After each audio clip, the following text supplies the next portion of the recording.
Hey guys, welcome to another video. In this video, we will be talking about some sketchbook tips that I've learned over the years of keeping sketchbooks. I've got a lot of recent comments lately about how to keep a sketchbook, how I keep my sketchbook, feeling lost about having ideas for a sketchbook, just lacking motivation to fill out one. So I figured I'd help you guys out with a quick little video, and I hope you find this useful. I personally think that sketchbooking kind of made me fall in love with drawing and making art in the first place. So I really want the same for you guys, and it's such a valuable tool to have as an artist. I want to preface though that there's a ton of other artists who use sketchbooks differently, so you don't have to just go off of one person's point of view. It's really useful to get multiple point of views and try and turn that into your own way. So yeah, let's get into it.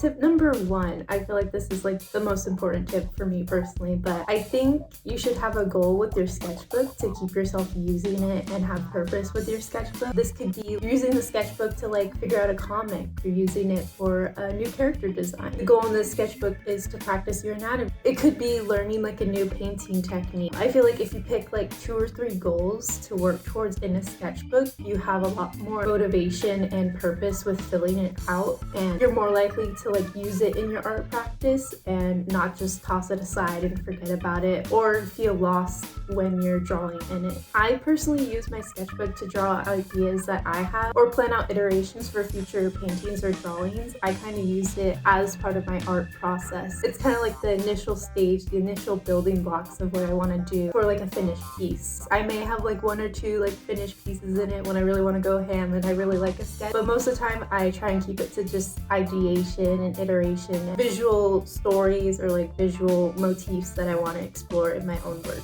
Tip number 2, don't be afraid to write in your sketchbook. I feel sketchbooks are a great place to take visual notes, but I also feel it's a great place to actually have written notes, especially when you don't have enough time to fully fledge out a visual idea through sketching. It's super useful for world building and character design, or using it as a way to self-critique. I feel sometimes I might have a sketch that I'm working on for a future piece, final piece that I want to do, and taking the time to look at that sketch and make actual notations on the page is a back and forth dialogue on paper of my brain trying to figure out what would work best, especially if you don't have someone to bounce those ideas off of. Having that self-critique moment and notating things that you what you don't what you change, things that remind you of new ideas that you could try. It's super helpful. I also feel just generally when you flip through a sketchbook, it makes for an interesting design element. Like I was saying, writing is super useful, especially if you're doing more illustration work or any sort of world building or character designing.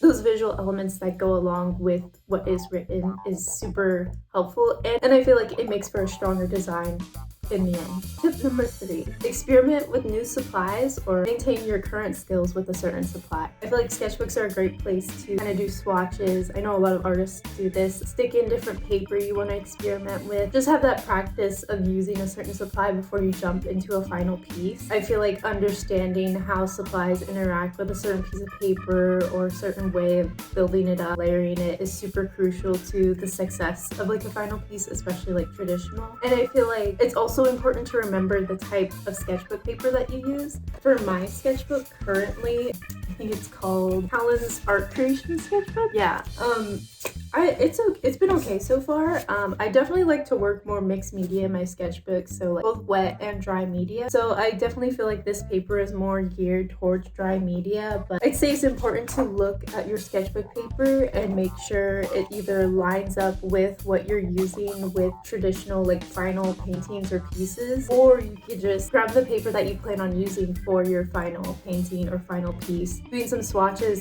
cut out a little piece of paper of it, do some swatches, and then stick in your sketchbook for reference, so you just flip back to it and you have it all right in one place. So yeah, overall, just having a place to experiment with supplies and keep it in kind of a log setting is super helpful. Super great for organization, so you just don't have random scraps of piece of paper everywhere with random swatches on them. Tip number 4, drawing challenges only if they align with your goal. So going back to tip number 1, if you have a goal for your sketchbook or a goal for your art journey in general at a certain period of time. It's great to participate in drawing challenges to like help you get towards that goal and help you improve even faster with having like a time limit and like pushing yourself to draw more or paint more. I would encourage like beginner artists to like participate in challenges because there's definitely a community aspect if it's like a more popular challenge, but only if it aligns with like the goals that you have. I find that if I participate in a challenge that more closely aligns with goals that I have with my art journey, I tend to like actually complete the challenge more and have motivation to do it. That practice and that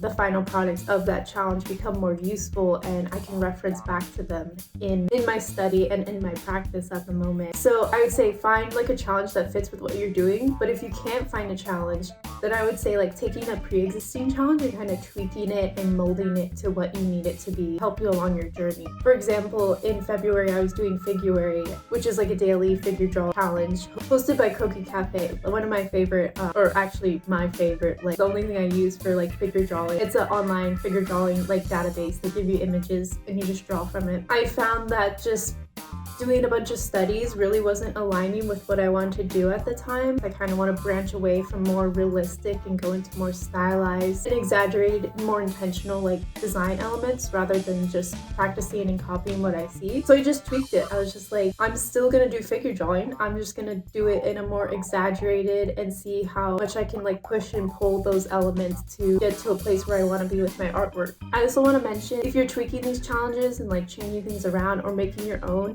deadlines can be very useful and a great motivator, but they can also be very detrimental, and I feel like it's very important not to set up unrealistic expectations. I'm kind of speaking to myself because I do this all the time, but it's good to like take into account the amount of time you have to draw every day, how much energy you have during those times, and how much energy it will take to do the challenge. So just factor that all in and try and see what would be a realistic schedule for you to stick to finish that challenge. Deal with like less disappointment in the end if you don't make it. And also I feel like it can lead to a lot of burnout if you push yourself too much and then you end up not drawing for weeks afterwards, and it's just not worth it. It's not good to do that to yourself creatively. So just be careful with deadlines. Most of all, just make sure the challenge aligns with what you really want to do as an artist, and I think you'd be good to go. It's a great way to fill up your sketchbook. My last and final tip number 5, is when all else fails, when none of these things are working, when you don't really feel motivated to draw or use your sketchbook in general, I just use my environment. Observational drawing is always helpful to improving your skills as a visual artist and helps you hone in your like own voice and how you see the world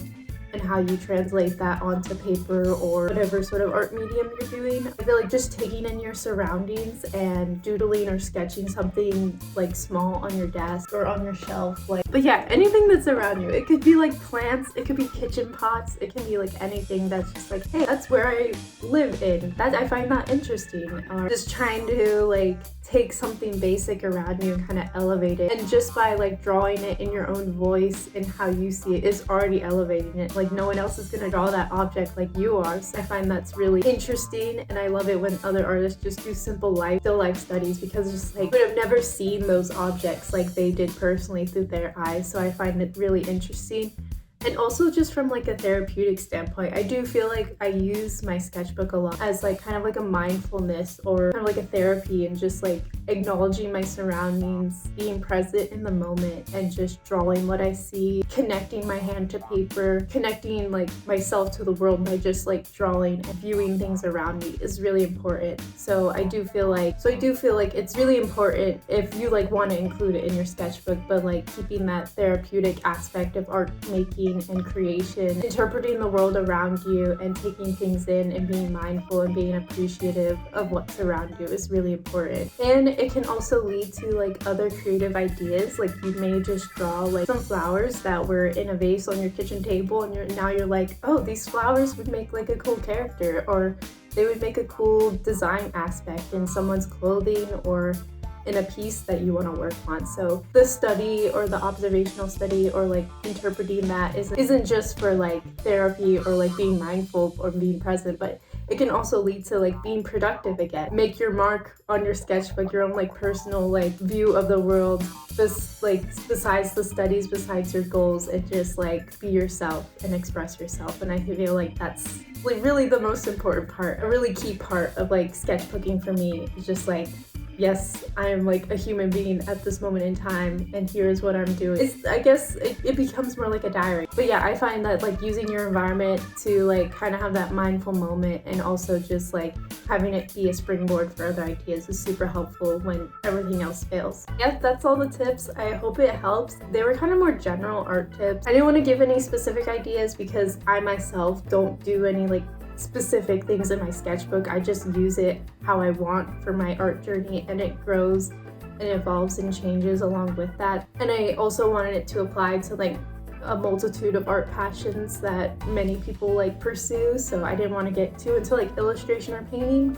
I feel like it's really good to have like a good relationship with your sketchbook if you're going to use it for your art practice. So kind of falling in love with it is important, and understanding how to use it to the best of your ability and make you want to use it is really key to like important to me to help you guys out with that, because I love using Sketchbook so much. It's been my constant companion like throughout the years, and it's great to have a good relationship with your artwork and just practicing in general. So follow me on Instagram to see more of my sketchbook posts there more frequently than YouTube, and like and subscribe on here to see more videos. I usually put out a video like every Friday or so. But yeah, take care of yourselves, start a sketchbook, have fun. See you guys. Bye.